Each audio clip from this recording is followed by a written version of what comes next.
plenária cheia, isso é legal. Falar sempre pós-almoço, período da tarde, é um pouco mais complexo, né? Mas acho que deu certo. A ideia aqui é a gente trazer um pouquinho de contexto, né, desafios da Web Motors e como, acho que jornada infinita, né? A gente tem melhorado cada vez mais os fluxos e fazendo a entrega final, né? Acho que já fui apresentado aqui, sou Ricardo Galdino, MD da Droz, né? Pertencentes ao grupo Coaction, né? Droz e Call, né? São as BUs que eu olho. Coaction, empresa de 10 anos, com mais de 700 clientes, né? Muito consolidada aí no mercado. Então, acho que, dito isso, gostaria de te apresentar, mas ninguém melhor que você para falar um pouco. Fique à vontade, Marta. Obrigada. Boa tarde, pessoal. Bom, sou Marta, Head de Operações da Web Motors. Acredito que algum de vocês já comprou ou já vendeu pela Web Motors. A Web Motors é uma empresa do grupo Santander e do grupo Car Group, que é uma empresa australiana.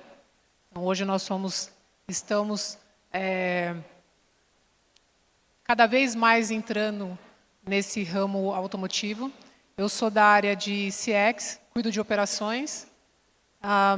Minha vida profissional foi totalmente na área financeira e há 3 anos atrás eu aceitei o desafio de fazer a gestão de uma operação nessa parte de veículos. E assim, me apaixonei no primeiro momento. E a gente vem aí com esses desafios todos os dias, cada dia criando, inovando cada vez mais. Boa. Estou me entendendo aqui com o passador. Legal, Marta. A gente vai entrar um pouco mais nas questões de números, enfim. A gente sabe que você tem um desafio diário, né, um volume bem específico de interações nos diversos canais que vocês atuam. Eu queria que você falasse um pouco, especificamente, do desafio de atender perfis de clientes diferentes e quais prioridades você tem entendido como, de fato, relevantes aí dentro dessa ideia de clientes. Hoje nós temos um público diversificado. A gente trabalha com pessoa física, que é a pessoa que compra e vende veículos. Nós temos o PJ, que são grandes concessionárias, Legal. lojistas, e o comercial que está na ponta ali fazendo a venda dos produtos para o PJ. Então, são 3 públicos diferentes. E a gente entendeu que mapear esse processo, entender qual a necessidade, qual é o ponto de dor de cada canal, isso para a gente foi muito importante. Até para entender que ponto que a gente poderia atuar, o que a gente pode melhorar, incluir, inclusive, automações, de que forma que a gente vê esse público e qual é o cuidado para cada um deles. Boa. E falando um pouco acho que talvez um pouco mais, sendo mais específico, falar de critérios que você define como quais eu vou priorizar dentro da jornada. Acho que estava falando dos bastidores com relação a fraudes, né, mas eu sei que tem outros que são igualmente sensíveis. Como é que você faz essa diferenciação na hora de criar uma jornada eficiente? Hoje a gente olha bastante para o PF, tá? Então, assim, é um público um pouco mais sensível, um público que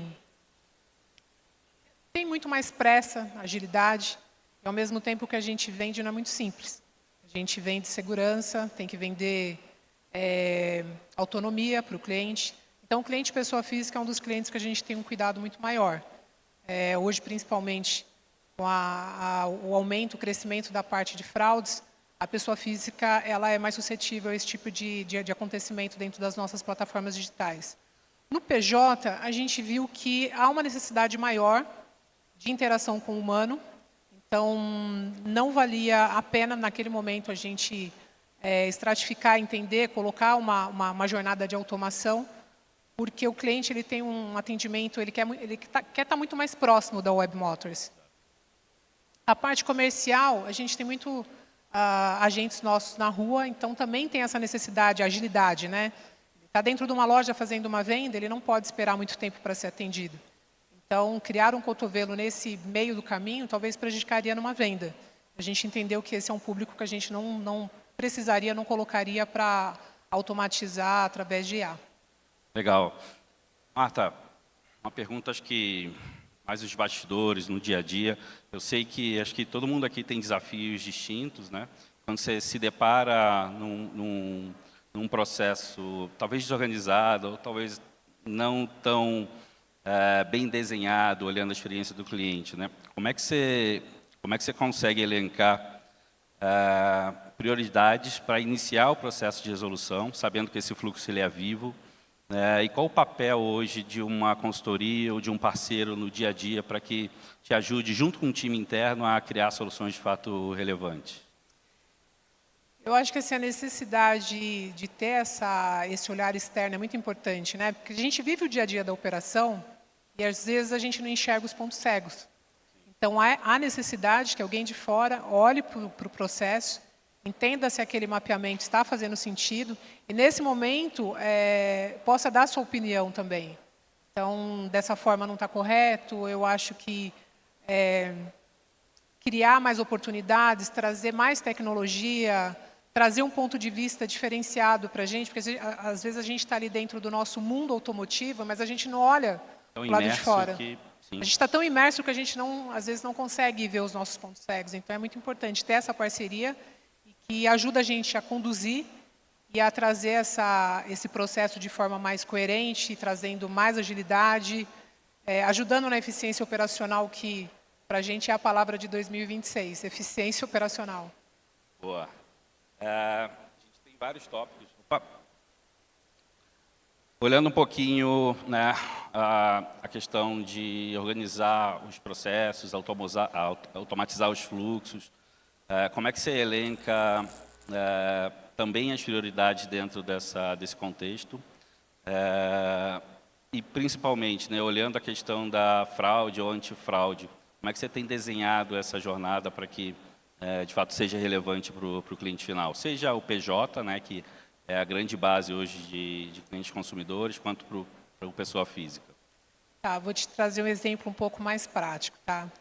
Hoje, quando uma pessoa entra na nossa plataforma para vender um veículo, ele tem que sentir que é seguro, que ele não está vendendo para um fraudador. Da mesma forma, a loja que coloca o seu veículo, ele precisa ter o comprador seguro. Então, essas duas pontas eu tenho que garantir que não tenha no meio do caminho um fraudador, alguém que vai trazer prejuízo financeiro para o cliente, para o meu cliente final, e automaticamente trazer um prejuízo para a marca.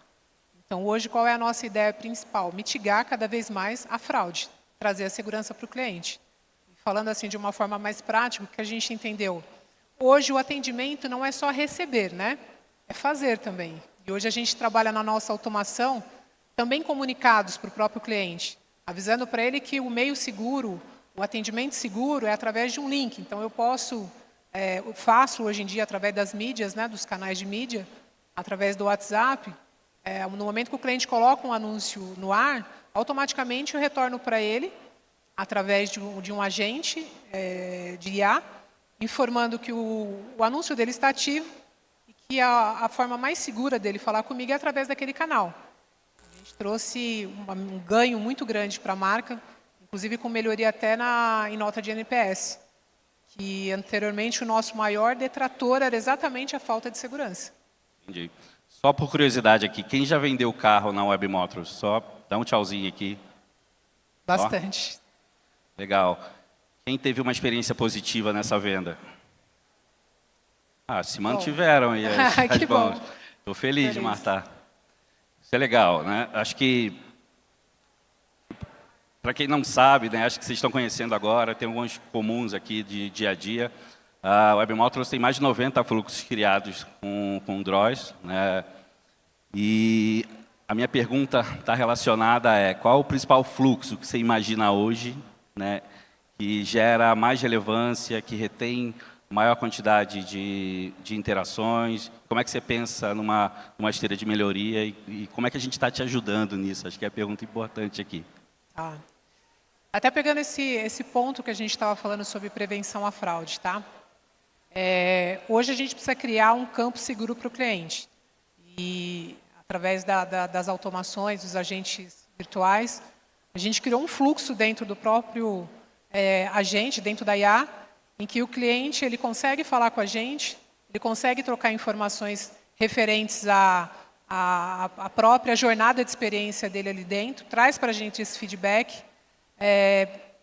E hoje a gente consegue falar com o cliente no momento em que ele informa ali que ele não está se sentindo seguro, A gente entra nesse momento, pede algumas validações.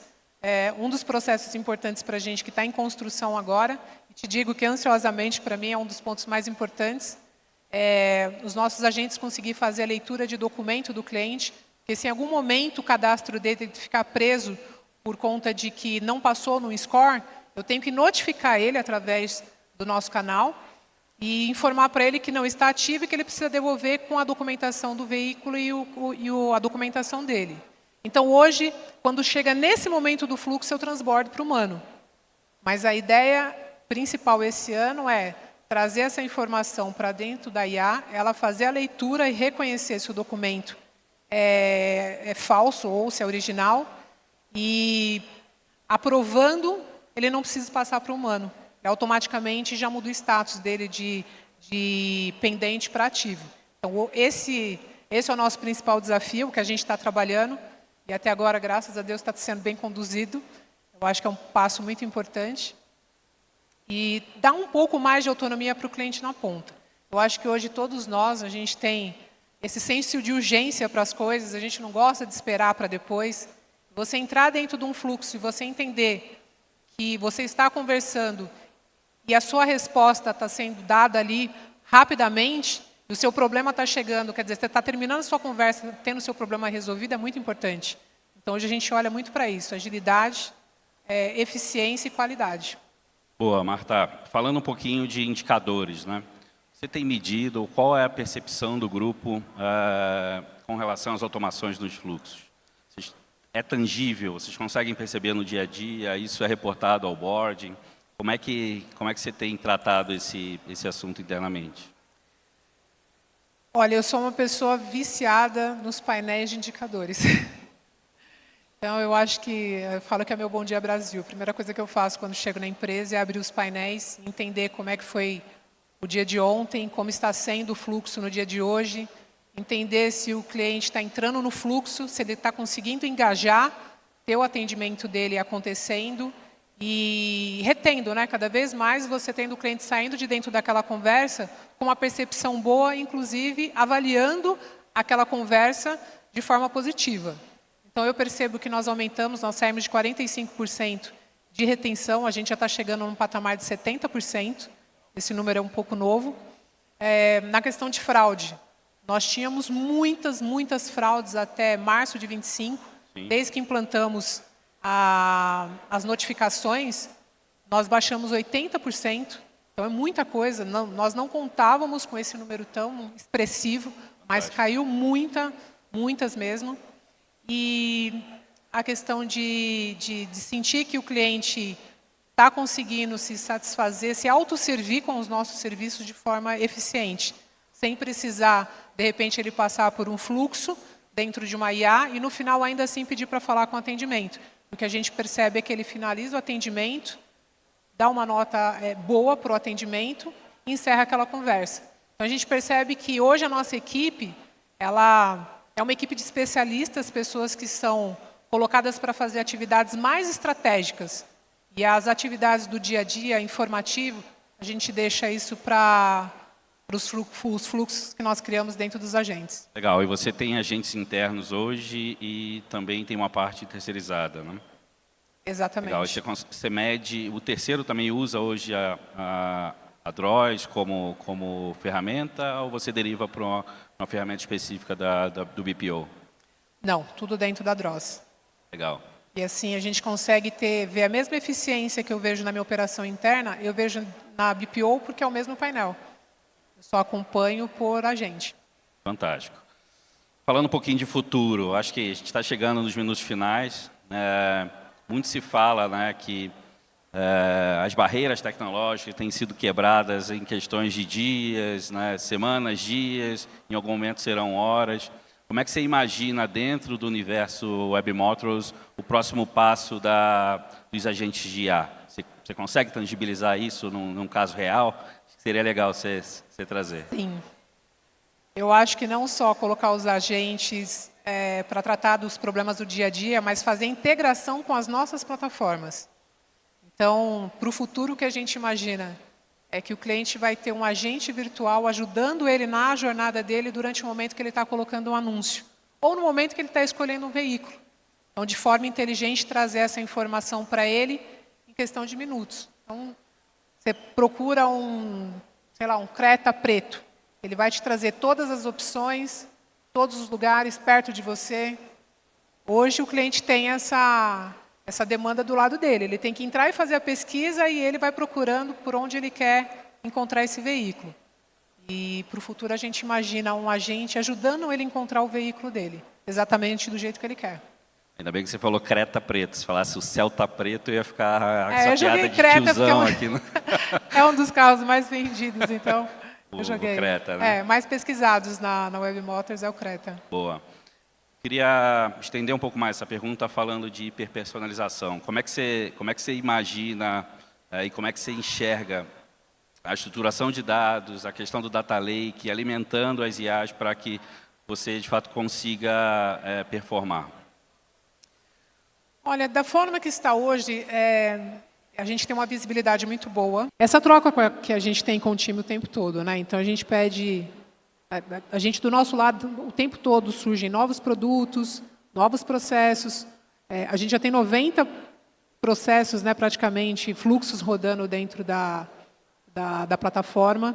E a gente percebe que a disponibilidade da equipe de o tempo todo estar do nosso lado e mostrando, dá para fazer mais, dá para puxar mais, dá para colocar mais informação. Isso para a gente é muito legal, né? Porque a gente não fica cegas o tempo todo.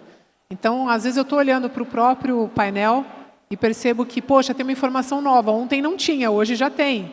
E assim, não precisa nem avisar. A gente olha ali e vê o tamanho do empenho que tem com a nossa operação. E vou falar aqui, não sei se isso acontece, não sei se é personalizado, mas a gente entende que muitas coisas atendem muito a nossa atividade. Não sei se com os outros clientes, mas com a gente percebe que está muito personalizado, está muito a nossa cara. Essa é a verdade. Boa, Marta. Pessoal, esse é um pouco, desculpa a falha aí. Era um momento, na verdade, combinado para eu fazer uma mágica aqui, mas eu esqueci minha caixa. Espero que a gente tenha gerado um conteúdo relevante para vocês. É sempre um desafio trazer cases reais, né, para eventos como o ISX e os demais. Eu acho que abrir a caixa aqui da Web Motors e falar de um tema muito sensível, que é fraude, que requer uma coragem. Então, eu queria agradecer a Marta por ter aceito esse convite de falar um pouco aqui do dia a dia. Droz e Actinal, a gente estamos ali fora, fiquem à vontade para bater um papo mais com a Marta ali, eu quiser entender um pouco mais dos nossos cases. Obrigado, boa tarde. Obrigada, pessoal. Bom evento para vocês.